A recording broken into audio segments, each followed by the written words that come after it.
Garcu Pleasure, stay filming di sini. Nah, di video ini saya akan mereview One Piece chapter terbaru, yaitu di chapter 980 berjudul Fighting Music. Nah, mari tanpa basa-basi lagi, kita langsung saja. Wadaw.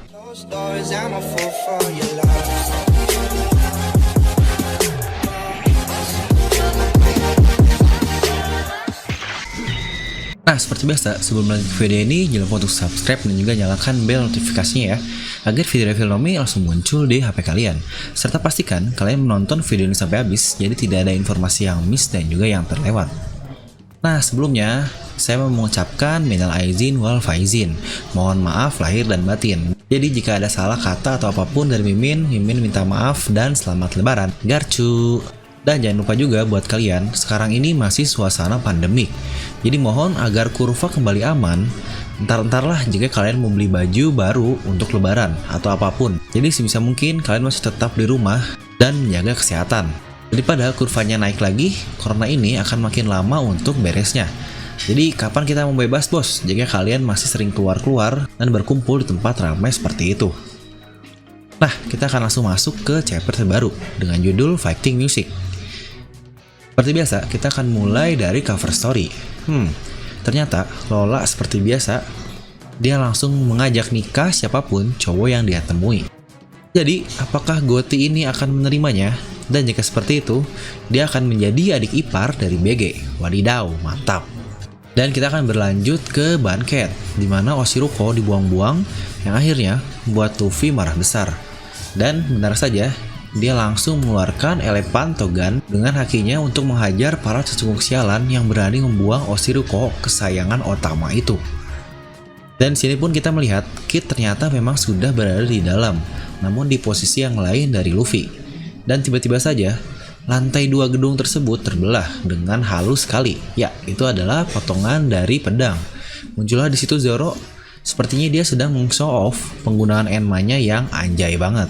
Di spoiler dikatakan Zoro datang ke Luffy untuk memberitahunya agar tidak berbuat aneh-aneh.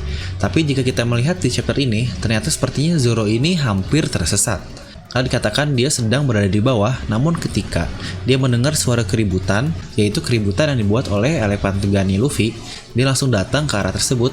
Mungkin hal yang beruntungnya adalah Luffy baru saja sampai dan dia langsung buat keributan. Karena kita tahu Luffy baru sampai ke tengah banket dan mendengar tentang Oshiruko, dia langsung menyerang orang tersebut. Jadi jika masih lama atau belum terjadi seperti ini, mungkin Zoro sudah tersesat di tempat yang sangat jauh. Dan tepat seperti yang ada di spoiler. Ketika Zoro mendengar bahwa Oshiruko yang dibuang-buang itu dari Luffy, dia langsung marah dan dia pun mengingat momen Otama yang sama persis dengan Luffy. Dia mungkin kesal karena Otama, bocah kecil yang sangat lucu itu, sampai susah payah menahan laparnya untuk mendapatkan Oshiruko. Dan para bangsat-bangsat Kaido ini membuangnya dengan sangat mudah. Dan akhirnya keduanya malah jadi kesal. Luar biasa memang si duo idiot. Mungkin kalian juga bisa membayangkan jika di sana ada Sanji. Dan ketika dia melihat makanan dibuang-buang seperti itu, dan boom, akhirnya trio monster akan mengamuk, semua hanya karena Oshiruko. Bakal epic sih sebenarnya jika Sanji pun ada di sana dan ikut mengamuk karena Oshiruko. Dan inilah dia sang DJ Apo. Dia langsung mengenali seseorang yang dari generasi yang sama dengannya. Ya, benar, ternyata informasi dari Udon pun sepertinya akan terbongkar, yaitu tentang mereka semua berhasil kabur dan sampai di Onigashima. Apo, dia langsung menyampaikan dengan versi DJ bahwa itu adalah Mugiwara Luffy dan Kaizokugari Zoro. Jika kita lihat, Queen ini sepertinya santai banget ya. Ada penyusup sekaliber Luffy dan Zoro pun, dia masih sangat santai seperti itu. Sama ketika di Udon, dia begitu santai melepas borgol batu lautnya Luffy. Mungkin dia benar-benar salah satu karakter yang paling meremehkan Luffy, biasanya pasti akan mendapatkan ganjarannya nih. Dia berkata, dia ingin bunuh salah satu Tobiropo. Jadi, jika ada yang bisa menangkap Zoro dan Luffy ini, mereka akan diberikan kenaikan pangkat menjadi sang Tobiropo ini. Mungkin sepertinya sudah cukup jelas siapa target dari Queen ini. Apakah ada masalah di antara Queen dengan Hushu? Karena sebelumnya pun Hushu berkata, bagaimana jika Queen mati dan yang lain-lainnya lah. Dan sekarang pun Queen berkata seperti ini. Jadi, jika mengingat perkataan Kaido sebelumnya, dia akan memberikan izin bagi siapa saja yang berhasil menemukan anaknya, yaitu Yamato. Terutama mereka akan diberi izin untuk melawan All Stars. Apakah ini akhirnya akan menjadi pertarungan Queen versus Wushu? Karena menurut saya akan sangat disayangkan jika Oda membuat plot bahwa akan ada Tobiropo versus All-Star, tapi itu hanyalah wacana semata. Semoga ini benar-benar terjadi. Dan para headliner yang sebelumnya terlihat pun terlihat lagi, dan mereka menginginkan posisi Tobiropo. Walaupun sepertinya akan sangat mudah bagi Luffy dan Zoro untuk mengalahkan seorang headliner, karena contohnya Hold'em pun di one hit KO oleh Luffy. Namun di sini ternyata yang mengambil peran adalah Appo ini sendiri. Luffy terkena serangan seperti dipukul, lalu Zoro pun dia terkena tebasan. Dan di akhirnya Luffy seperti kena efek dari meriam. Sepertinya kekuatan dari Appo ini benar-benar satu yang sangat misterius. Ya, karena bahkan Luffy dan Zoro pun tidak bisa menyadari dari mana arah serangannya. Dan apakah bentuk serangannya itu, mereka pun tidak tahu. Serta pasti dari sini pun bakal ada yang berkata, lah Luffy sama Zoro lemah amat bisa kena serangan dari Appo ini. Sebenarnya untuk Luffy pun sudah biasa, dia biasa terkena serangan-serangan dahulu kan. Bahkan melawan krocok-krocok pun dia terkadang terkena serangan dahulu. Namun untuk Zoro, ini adalah kali ketiganya dia terluka seperti itu setelah time skip. Karena kita tahu, di Fishman dia bahkan tidak tergores sedikit pun. Lalu di Dressrosa, mungkin dia hanya terkuras staminanya karena dia berpindah-pindah ketika melawan Pika. Jadi dia pun pertama kali terluka oleh Hawkins. Ketika dia kaget, Hawkins mengeluarkan paku-paku dari monsternya itu. Lalu yang kedua, dia mendapatkan luka dari Kamazo, alias killer ini sendiri. Itu pun karena dia diganggu oleh Gyukimaru. Dan yang ketiga, kali ini oleh Appo. Itu pun karena mereka tidak mengetahui seperti apa kekuatan dari Appo ini.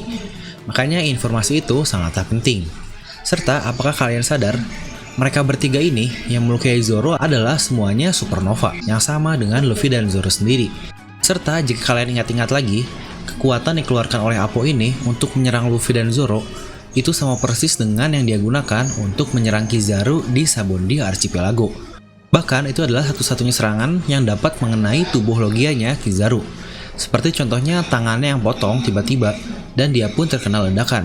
Jadi ya seharusnya makin tidak aneh jika dia bisa mengenai Luffy dan juga Zoro. Ya, analisa Zoro seperti biasa memang tepat. Mereka tahu ini adalah kru dari seorang Yonkou. Jadi sudah lebih sepatutnya bagi mereka untuk berhati-hati. Zoro pun sebenarnya pernah berkata seperti itu sebelumnya. Tapi tetap saja dua idiot ini memang selalu berulah. Dan asik, akhirnya. Pakaian dari Kinemon hanya terpakai mungkin ya sekitar 10 menitan lah. Dari awal mereka nyampe dan sampai ke banket. Akhirnya mereka kembali menggunakan pakaian pamungkas mereka, dengan Luffy menggunakan jubah. Mereka pun berkata itu cukup menjadi alasan mereka susah bergerak menggunakan pakaian dari Kaido. Oke lah, kita terima alasannya. Dan di saat mereka melawan headliner lain, Appo sepertinya akan mengeluarkan jurus barunya. Dia pun mengatakan sesuatu yaitu Bass Drop. Dan sebelum dia dapat melancarkan serangannya, balas dendam atas seseorang yang membuat krunya sampai seperti itu. Dari idiot yang baru alias Kid, Pang Gibson, serangan tersebut kena telak ke tubuh Appo. Seperti yang sudah diprediksikan, seharusnya pertarungan Appo versus Kid ini tidak terelakkan. Terlihat bagaimana Oda sudah foreshadow pertarungan mereka berdua dari arc Sabondi sekaligus. Bahkan jika Kid melawan Appo ini, karena mereka sebelumnya adalah mantan aliansi, seharusnya Kid tahu cara kerja dari kekuatan Appo ini. Maka seharusnya Kid sudah menjadi lawan yang cocok untuk Appo. Walaupun kita tidak tahu apakah akan ada all out untuk chapter depan atau tidak. Tapi yang jelas banket ini sudah rusak oleh serangan-serangan seperti ini.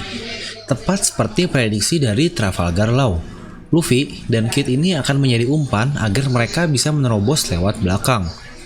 Jadi dapat dipastikan, Luffy dan Zoro serta Kid dan Killer akan melawan pihak Kaido dari garda depan. Mungkin ada beberapa headliner atau bahkan Tobiropo yang akan datang ke tempat mereka. Benar-benar antara Luffy dan Kid ini menjadi seorang rival satu sama lain. Kid mempunyai Killer yang juga sebagai wakil kaptennya, dan kita pun tahu Luffy mempunyai Zoro yang bahkan keempatnya adalah anggota dari Eleven Supernova. Maksudnya dipastikan mereka benar-benar rival satu sama lain, bahkan tangan kanannya pun sama. Dan ya, begitulah review untuk chapter kali ini. Chapter yang sebenarnya sangat menarik melihat Luffy dan Zoro sampai terluka seperti itu. Walau masih kalah menarik melihat kekuatan dari Luffy dan Zoro mungkin akan keluar di beberapa chapter ke depan. Jadi mungkin akan saya beri nilai 9 dari skala 10. Dan masih ada juga berita buruk nih.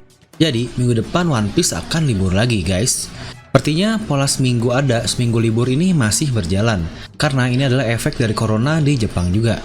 Bahkan untuk animenya, Toei Animation masih belum memberikan informasi selanjutnya mengenai kapan mereka akan merilis video terbaru. Jadi sekali lagi saya sampaikan agar kalian tetap di rumah, agar One Piece pun dapat rilis kembali normal, dan kita pun berada dalam kondisi yang sehat. Nah, begitulah untuk review kali ini. Bagaimana pendapat kalian tentang chapter yang lumayan keren lah? Mungkin kalian bisa langsung tuliskan pendapat kalian di kolom komentar di bawah. Dan seperti biasa, semoga kalian terhibur dengan video ini. Like aja kalau kalian suka, dislike aja kalau nggak suka. Jangan lupa untuk subscribe dan juga share video ini ke teman kalian. Gue Davino pamit, and I'll see you guys next time.